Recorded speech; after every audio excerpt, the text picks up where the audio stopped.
Hello, and welcome to the analysis of the motif of purity and innocence in any Dillards for the time being, brought to you by Ben, Charlotte, and Cheyenne. Soon we will be delving into how Dillard uses the motif of purity and innocence to show that all people naturally live in denial of their inevitable death through ignorance, religion, and the illusion of individuality. On page 184, Dillard quotes the great Teilhard de Chardin, a prominent figure in her novel, stating that purity does not lie in separation from the universe, but in a deeper penetration of it. This quote succinctly states one of Dillard's main arguments that humanity, at no fault of its own, is naturally and helplessly scared of death. Well, this is probably an obvious observation, but why? Are we all not just an incredibly well-organized assortment of atoms? Are we all not just part of the ever-expanding universe, a moment in time? Indeed we are. How people, you, me, Dillard, and Teilhard, try to escape this difficult truth is what we will explore today. Throughout the book, Dillard explored different possibilities of birth defects that can happen in our gene pool. We can refer back to the concept that ignorance is bliss, since certain defects can actually affect you more mentally than physically. Dillard made an interesting comparison of a girl who has femoral hypoplasia and thinks she's the cutest in the world, and in contrast, we see the boy with the same condition who knows the cruelty of the world that in turn causes him to be unhappy. This defect, along with other defects, show that God didn't create the world perfectly,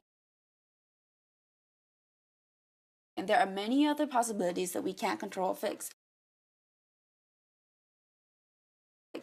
Everyone may think that they are born innocent, but Dillard enforces the idea that our sins have nothing to do with our physical fate. When you show pee, you notice that defective germplasm shovels one pea in almost every pod.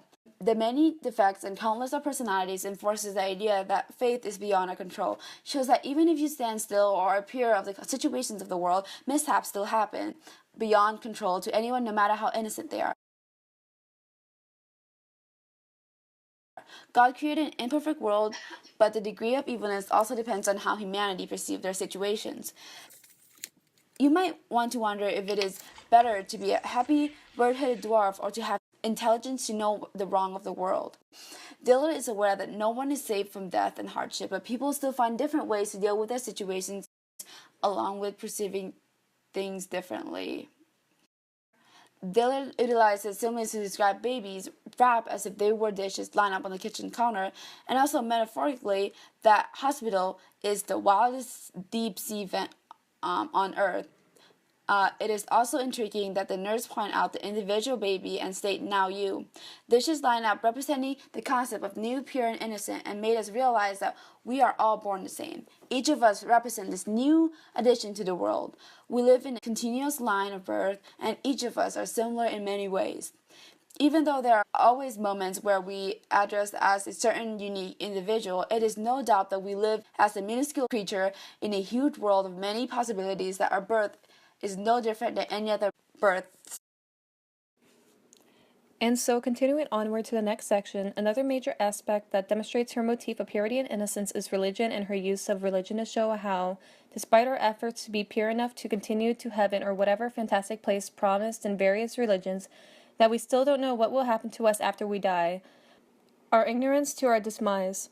Most religions have a variety of checklists of what to do or what rules to follow in order to go on to the next plane, like remaining pure spiritually and physically by abstraining from sex until marriage or avoid eating pork as pigs are seen as dirty. Eventually, all of these rules lead to heaven or whatever is promised to be the promised land afterwards, and when some of these things are broken, then we are demoted to a hell-like place. All of these orders give incentive to people to follow these purifying rules of religion in order to avoid damnation. However, how do we know that what is said is actually true? Dillard asks specifically on page 92 as to why is there something here instead of nothing? Why do people use religion as a means to assigning purpose rather than accepting nothing as a response? She discusses this mostly in the subsection of Israel that addresses the beliefs of Judaism and Islam in their pursuit of a holy life. For on page 188, she delivers that people have been praying against the wall for centuries, issuing the innate feeling of wanting purpose throughout the most of human history. However, we still don't know, and despite seeing others die, we still don't accept it for ourselves, creating an ignorance of it. Dillard addresses this directly, for there is nothing that makes us feel so much alive as to see others die, for that's the cessation of life, on page 110, and that it entitles us to create a meaning in life after seeing death to truly makes ourselves feel alive, and it gives incentive to live out our lives the best they can by being pure physically and spiritually with the use of religion. However, even then, we still don't know that by being pure because of religion will actually give us the meaning that we're looking for. So it still leaves the major question of why are we here entirely open-ended? For the last part of our analysis, we will be looking at Dillard's message on individuality, which is basically that the entire concept of individuality is an illusion constructed by our society in order to keep people innocent of the fact that they will one day die. To deliver this message, Dillard explains quite bluntly just how minuscule we are in the grand scheme of things. She introduces this idea on page 20 by quoting the Mahabharata, saying that no man, though he sees others dying all around him, believes that he himself will die.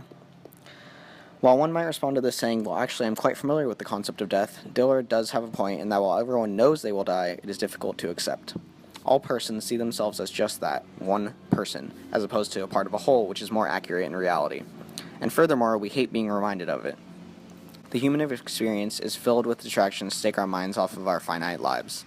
Dillard exemplifies this on page 32, stating that the closer we grow to death, the more closely we follow the news. Dillard claims that the news is just one of many distractions that lull you and cover the silence while you slip off into the dark.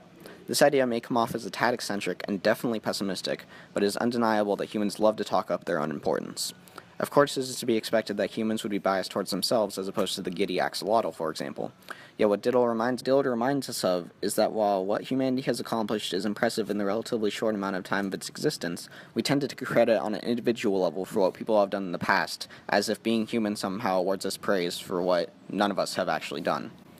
On page 47, Dillard tries to give context to this whole in which we exist, asserting that there are 1,198,500,000 people alive now in China. To get a feel for what this means, simply take yourself in all your singularity, importance, complexity, and love, multiply that by 1,198,500,000. It's interesting to contemplate because people rarely consider the magnitude of humanity. We are each an unimaginably small part in the giant complex machine that is the universe. Our individual hopes, dreams, thoughts, etc. are really not pertinent to the machine's functionality at all. However, within our society, whether it's through school, religion, or our parents, we are constantly reminded that we are unique. Succinctly, what Dillard is saying is that if everyone is unique and equally valued individual, then no one is truly unique or valued. This societal construct of the individual is simply another attempt to keep people ignorant of their unimportant and short-lived existence, thereby keeping them innocent and pure from birth until death. Thank you very much for watching, and we hope that this has been helpful in understanding Dillard's message in For the Time Being.